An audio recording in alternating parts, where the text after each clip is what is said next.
week's pay as a lump sum. So you get it in your hand. So it amounts to enough to buy a television, or maybe a part of a washing machine, or whatever it would be. You can do something with the money, yes? So you can see the benefit of how it works that way. And what did they have to do to get it? They had to meet the standards. And what were the standards? These are the standards.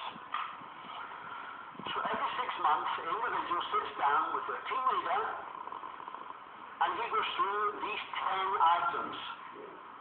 If you get a tick in the box for all the items, you have to get all the money.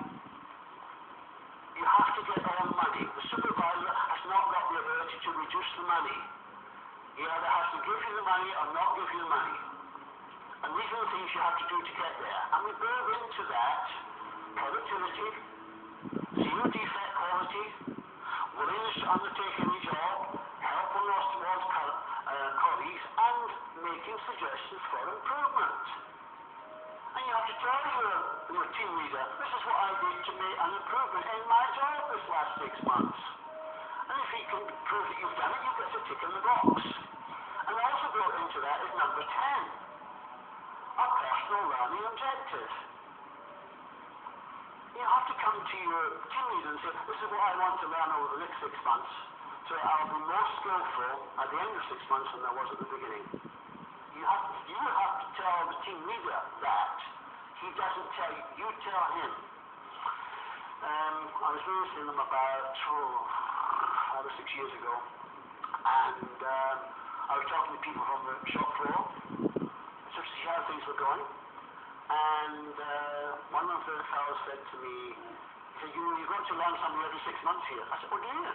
Not knowing that we had implemented it. I said, what did you do last 6 months? Oh, he said, I did a computer course. What did you? Oh, yes.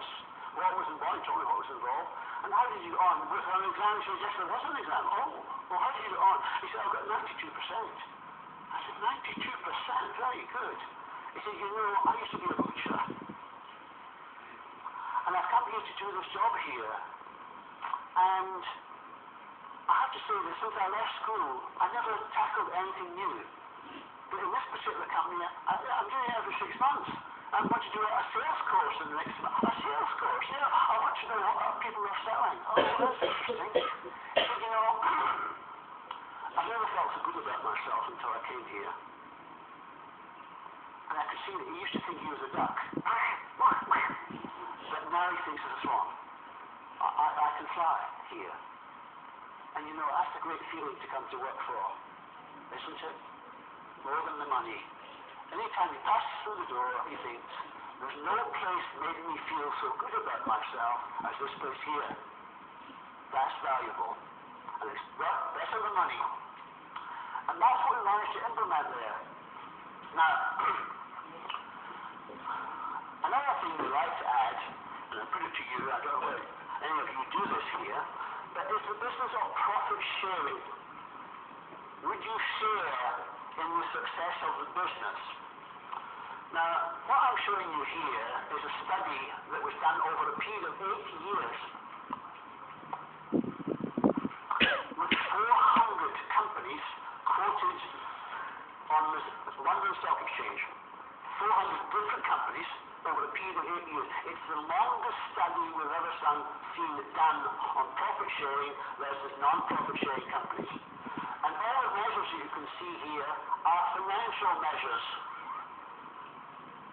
And if you look at these financial measures, you'll see that, interestingly enough, for the profit sharing companies, after having distributed profits now, they're in every case better than the non-profit sharing companies. The return on sales is something like 50% better. The return on capital is 73% better. Every single one of these financial measures are better consistently over a period of time for the profit-sharing companies than they are for the non-profit sharing companies. Because one of the things that it encourages is we want to work together between departments, because when the company does well, we do well. They want to help you. To see what I'm saying now about your pay system has got to encourage the behavior you want to see. About 10 years ago, There was a book published in America, and it was called The Greatest Management Principle in the World. What do you think it was? Any suggestions? The greatest management principle in the world? Profit sharing? No, it wasn't profit sharing. Good attempt though. You get extra points for that one there. No, that wasn't it. Any suggestions? The greatest management principle? How many of you are managers here? Hands up, please. Managers. And you don't know the greatest management principle? Well, for goodness sake. What have I come to here? Well, this is the greatest management principle. Coming up. You can write this down because you can use this. The behavior that gets rewarded gets repeated. The behavior that gets rewarded gets repeated. If you find that slowing up the job gets you overtime, that's a reward.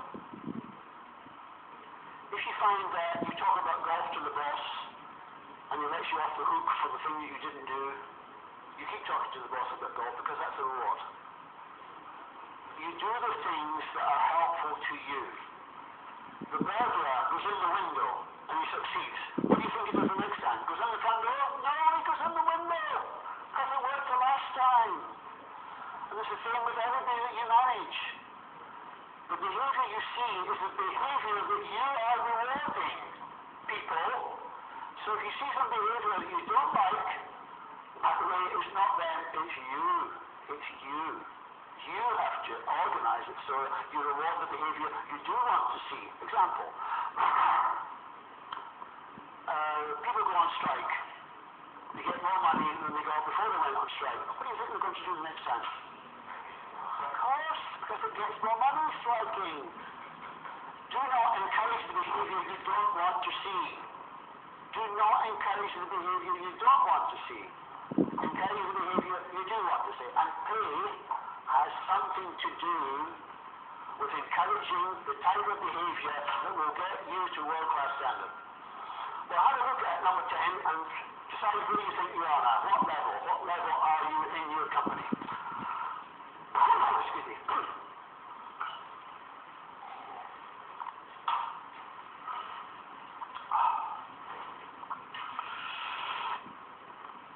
So we're going to have moving 12 months of sales. Is that okay? Yeah. So that's what this represents here. This was a good number of years ago. And each of these lines represent a 5% growth in sales.